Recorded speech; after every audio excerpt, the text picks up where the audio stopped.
मौजूदा वक्त में दुनिया का सबसे खतरनाक न्यूक्लियर जोन बन चुका है। पाकिस्तान के एटमी अड्डे की सुरक्षा की कोई गारंटी नहीं बची है।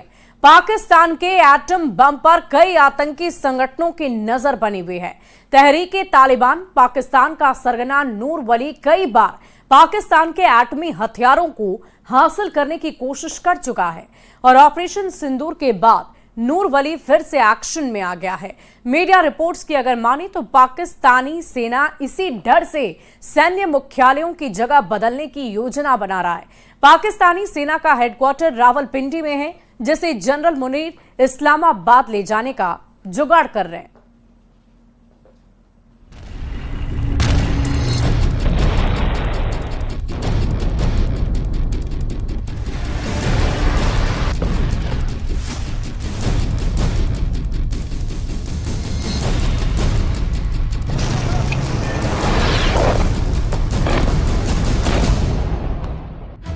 धरती के सबसे खतरनाक nuclear zone. Number 1 Pakistan, number 2 Iran, number 3 उत्तर कोरिया, नंबर 4 रूस, नंबर 5 फ्रांस।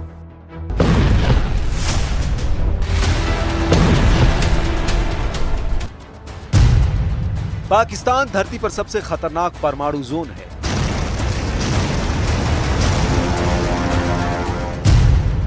पाकिस्तान के एटम बम पर कभी भी ढाका पड़ सकता है।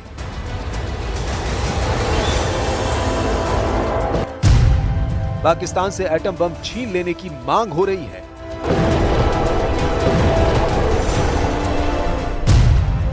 पाकिस्तान के परमाणु बम से दुनिया को कौन बचाएगा?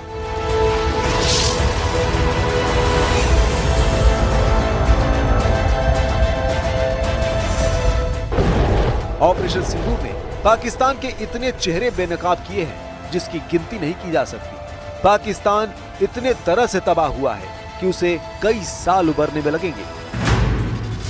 3 दिन के युद्ध में पाकिस्तान की सेना की हार हुई, पाकिस्तानी हथियारों की पोल खुली, पाकिस्तानी जनरलों की हेकड़ी निकली, पाकिस्तान सैन्य ठिकाने तबाह हुए और पाकिस्तान के एटमी खतरे को दुनिया ने जान लिया। जब हमारी फौजें न्यूक्लियर ब्लैकमेल की धमकी की हवा निकाल देती हैं, तो आकाश से पाताल तक एक ही बात गूंजती है, भारत माता की जय। कि ऑपरेशन सिंदूर अभी खत्म नहीं हुआ है। जो कुछ भी हुआ है वह सिर्फ एक ट्रेलर मात्र था। अब जब समय आएगा, जब भी सही समय आएगा, तो हम पूरी पिक्चर भी दुनिया को दिखाएंगे।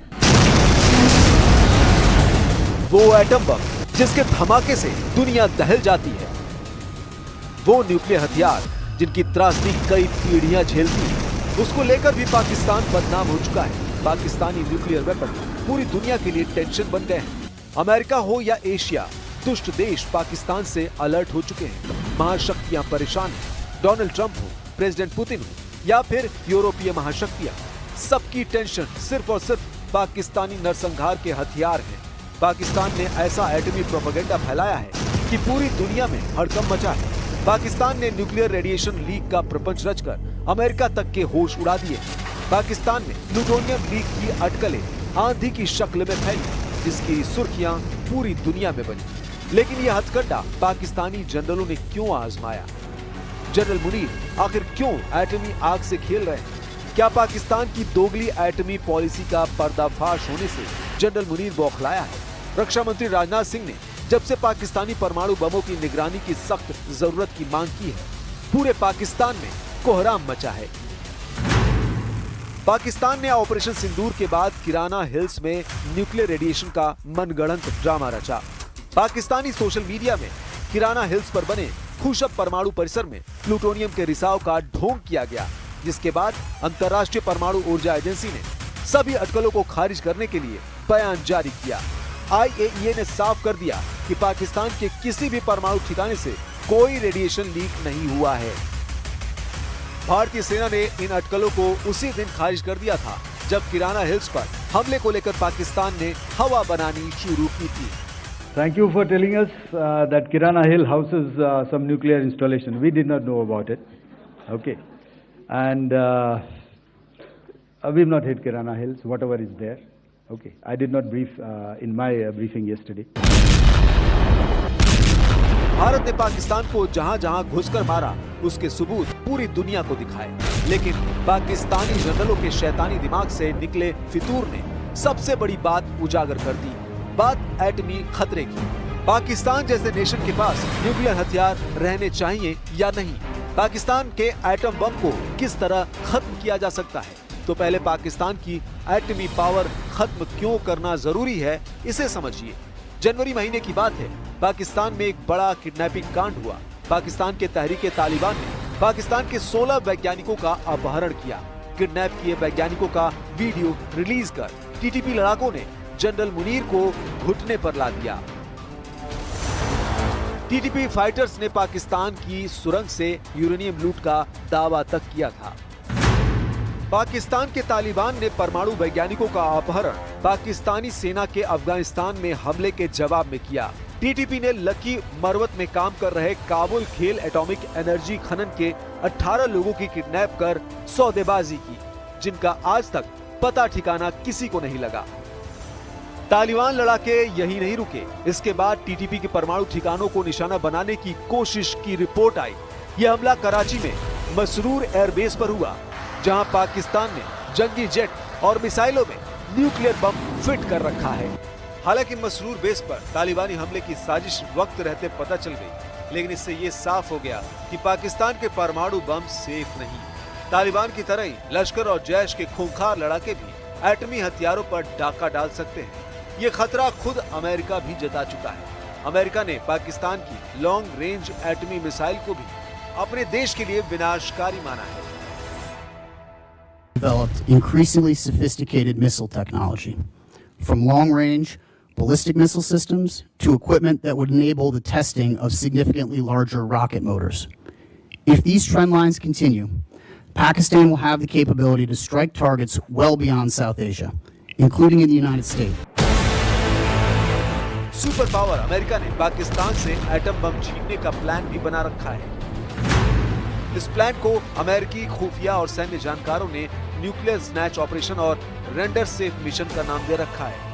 2010 में द टाइम्स की एक रिपोर्ट के मुताबिक अमेरिका ने एक विशेष यूनिट बनाई है, जिसे एटमी हथियारों को जब्त करने और निष्क्रिय करना मिशन दिया गया। 2011 में ओसामा बिन लादेन के एबटाबाद में मारे जाने के बाद अमेरिका ने पाकिस्तान के परमाणु ठिकानों की पहचान की थी। 2011 में एनबीसी न्यूज की रिपोर्ट में कहा गया, अमेरिका के पास पाकिस्तान के परमाणु हथियारों को सुरक्षित रखने के लिए गुप्त योजनाएं हैं, जिनमें ज्वाइंट स्पेशल ऑपरेशन कमांड शामिल है। लादेन की मौत के बाद अमेरिका ने अपना प्लान बदल लिया, मगर अब इसकी जरूरत फिर महसूस होने लगी। तो किस तरीके से पाकिस्तान के परमाणु हथियारों के खतरे को टाला जा सकता है? क्या पाकिस्तान से एटम बम छीनने की शक्तियां अंतर्राष्ट्रीय परमाणु ऊर्जा एजेंसी के पास हैं? फिलहाल अगर किसी देश में आतंकियों से परमाणु सुरक्षा को खतरा हो, तो IAEA संयुक्त राष्ट्र को इसकी जानकारी दे सकती है। एटमी पावर देश पर कोई भी कार्रवाई तभी हो सकती है जब UN सिक्योरिटी काउंसिल कुछ तय करे। आज की तारीख तक अंतर्राष्ट्रीय परमाणु ऊर्जा एजेंसी ने किसी भी देश के परमाणु हथियारों पर कब्जा नहीं किया है, लेकिन कुछ मामलों में IAEA ने निगरानी की है, वो भी उस देश की सहमति लेकर। ईरान के न्यूक्लियर प्रोग्राम पर IAEA ने सेफगार्ड इंस्पेक्शन किए हैं। हालांकि UN सिक्योरिटी काउंसिल किसी देश को एटमी थ्रेट मान ले तो एक्शन लिया जा सकता है। UN सिक्योरिटी काउंसिल के चैप्टर 7 के तहत UN के सदस्य देश जैसे अमेरिका, फ्रांस आर्मी एक्शन लेकर किसी भी देश के परमाणु हथियारों को कब्जे में ले सकते हैं। वक्त की दरकार है कि पाकिस्तान जैसे देश से फौरन एटम बम छीन लिए जाए। इंसानियत की खातिर यह एक्शन जितना जल्द हो सके महाशक्तियां ले।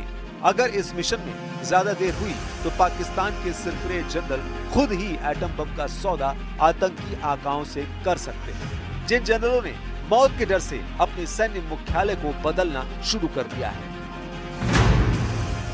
पाकिस्तानी मीडिया रिपोर्ट्स के मुताबिक पाकिस्तानी सेना के जनरल हेडक्वार्टर को रावलपिंडी से हटाया जा सकता है। रिपोर्ट्स में कहा गया कि पाकिस्तानी सेना के जनरल हेडक्वार्टर, जिसे CHQ कहा जाता है, उसे अब राजधानी इस्लामाबाद से ट्रांसफर किया जा सकता है। पाक सेना का मुख्यालय फिलहाल रावलपिंडी के चकलाला में है और यहाँ से कुछ किलोमीटर दूर नूर खान एयरबेस है, जहाँ भारत ने खतरनाक मिसाइल हमला किया था। जनरल मुनीर अपने अड्डे बदल रहे हैं, जनरल मुनीर अपने नए दांव चल रहे हैं, लेकिन पाकिस्तान का ये स्वयंभू फौजी तानाशाह अपनी ही चाल में बुरी तरह फंस गया है। पाकिस्तान में जनरल मुनीर के खिलाफ जबरदस्त गुस्सा है। पाकिस्तान मिलिट्री के जनरल मुनीर से खफा है, जिससे आने वाले दिन में पड़ोसी मुल्क में भीषण खून खराबे का दौर शुरू होने की भविष्यवाणी कट्टर मौलाना करने लगे हैं। और देखिए